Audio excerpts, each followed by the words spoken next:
Chapter 51. Hello, Paranoia, my old friend. This is why I hate family reunions. You always have to face that one uncle you don't want to see. You know, the one who pops out of a nutshell and demands a sword. Part of me was tempted to smack Randolph upside the head with the Skofnug stone. Part of me wanted to shove him back into his chestnut, tuck him safely in my pocket, and get him away from Loki. None of me was tempted to give him the sword that could cut Loki free.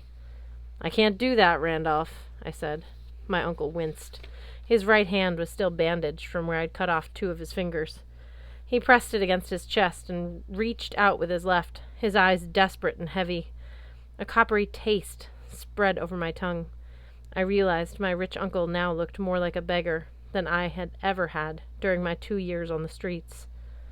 Please, he said, I was supposed to bring it today, until you took it. I need it. That was his job, I realized. Along with finding the location of this cave, he had been charged with freeing Loki, wielding the Skofnug sword only as one of noble blood could do. Loki won't give you what you want, I told him. Your family is gone. He blinked, as if I'd thrown sand in his eyes. Magnus, you don't understand. No sword, I said. Not until I see Thor's hammer. The Giant King scoffed. The hammer is the Morgengifu, silly human. It will not be given until after the wedding night. Next to me, Alex shuddered. The golden arcs of her necklace reminded me of the Rainbow Bridge, the way she had laid down so casual and relaxed on the Bifrost, making angels in the light. I couldn't allow her to be forced to marrying a giant. I just wished I knew how to stop it. We need the hammer to bless the wedding, I said. That's the bride's right. Let us see it and use it in the ceremony. Then you can take it back until tomorrow. Loki laughed. I don't think so, Magnus Chase. Nice try, though. Now, Skofnug. Hold on!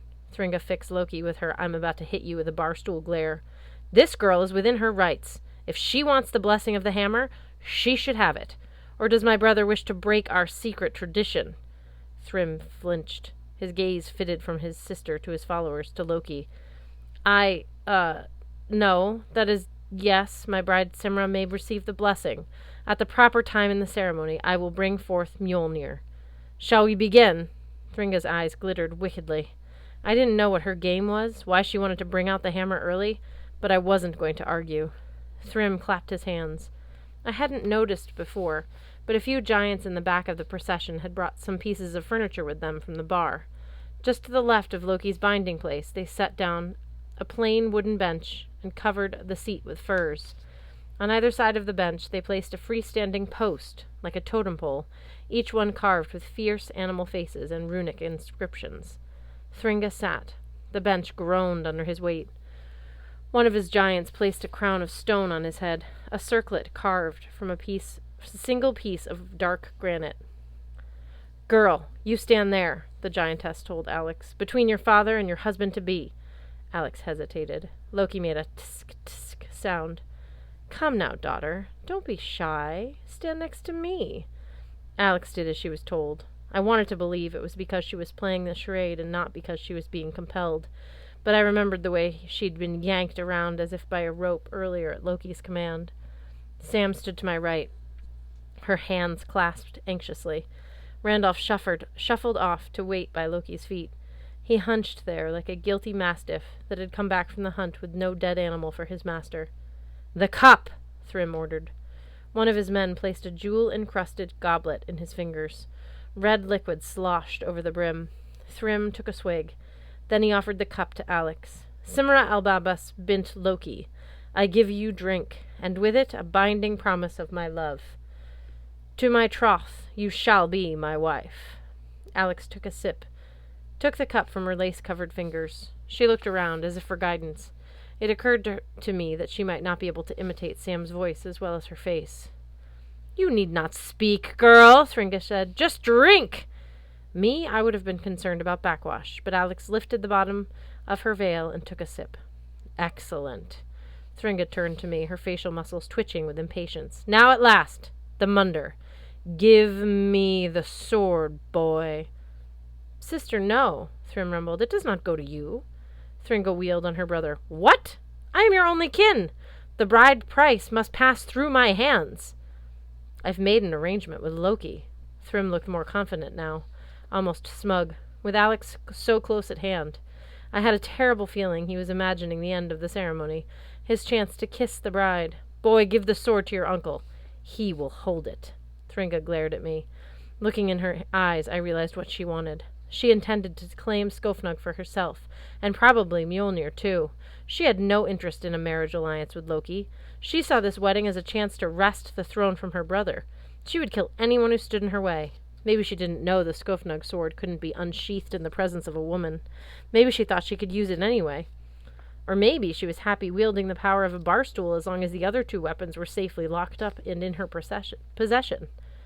Under different circumstances, I might have wished her luck assassinating her brother. Heck, I would have even given her a trophy for half-price entrees at Asgard. Unfortunately, I got the feeling Thringa's plan also included killing me, Sam, Alex, and probably Uncle Randolph. I took a step back. I told you, Thrym. No hammer, no sword. Randolph shuffled toward me, his bandaged hand cradled against his cummerbund. Magnus, you must, he said. This is the order of the ceremony. Munder must be given first, and each wedding requires an ancestral sword to put the rings on. The blessing of the hammer comes afterward. Jack's pendant hummed under my collarbone. Maybe he was trying to warn me. Or maybe he just wanted to get another look at Skofnug, babe among swords. Or maybe he was jealous because he wanted to be the ceremonial sword. What is it, boy? Thrym grumbled. I have already promised that the traditional rites will be observed. Do you not trust us? I almost laughed out loud. I looked at Sam. As discreetly as she could, she signed, no choice, but watch him. Suddenly I felt stupid. The whole time we could have been using sign language to give each other secret messages. On the other hand, Loki might be controlling Sam, making her say that. Could he get inside her mind even without saying anything, even without snapping his fingers? I remembered what Sam had told me in Sif's atrium. You have to stop him. If we're incapacitated, you may be the only one who can. For all I knew, I was the only one in the room not under Loki's control. Wow. Hello, paranoia. 24 giants watched me. My uncle extended his good hand. I happened to meet Sigyn's blank red eyes. The goddess inclined her head ever so slightly. I don't know why that convinced me, but I unslung the sword and put Skofnug in Randolph's hand, the stone hanging heavily from the pommel. You are still a Chase, I said quietly. You still have living family. Randolph's eye twitched. He took the sword mutely. I knelt before the king's bench. With some fumbling due to his bandaged hand, he held the sheath horizontally like a serving tray. Thrym placed 2 gold wedding rings in the center and held his hand over them like a blessing. Ymir, ancestor of the gods and giants, hear my words, he said. These rings signify our marriage. He slipped one ring on his own finger and one on Alex's. Then he waved off Uncle Randolph. My uncle shuffled back with the sword, but Sam and I moved to intercept, blocking him from getting closer to Loki. I was about to insist on the hammer, but Thringa beat me to it. Brother, honor your promise.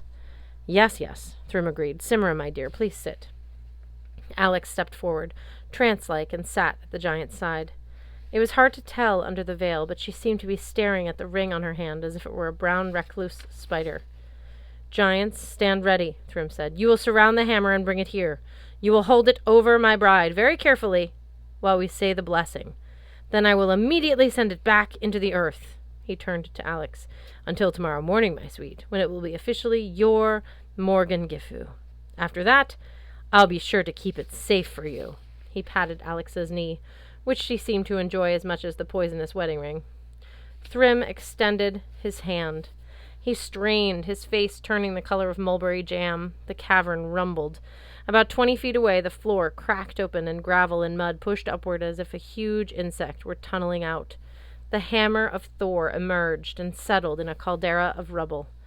It looked just as I had seen it in my dream, a huge trapezoidal head of metal with swirling runic designs and a thick, short handle bound in leather. Its presence filled the room with a smell like thunderstorms. While the giants hurried to surround the hammer, I signed to Sam, Watch Randolph. Then I scooted in the other direction, toward our chariot. I grabbed Otis's snout and pressed my face against his.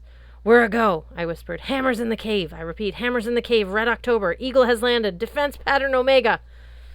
I wasn't sure which military code stuff came from. I just figured it was the sort of thing Thor would respond to. And hey, I was nervous.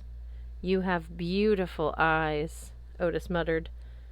"Bring the hammer here," Thrym told his giants. "Be quick about it." "Yes," Loki agreed, shaking the poison-soaked hair out of his eyes. "And while you're doing that, Randolph, cut me free." And that's when Alex snapped.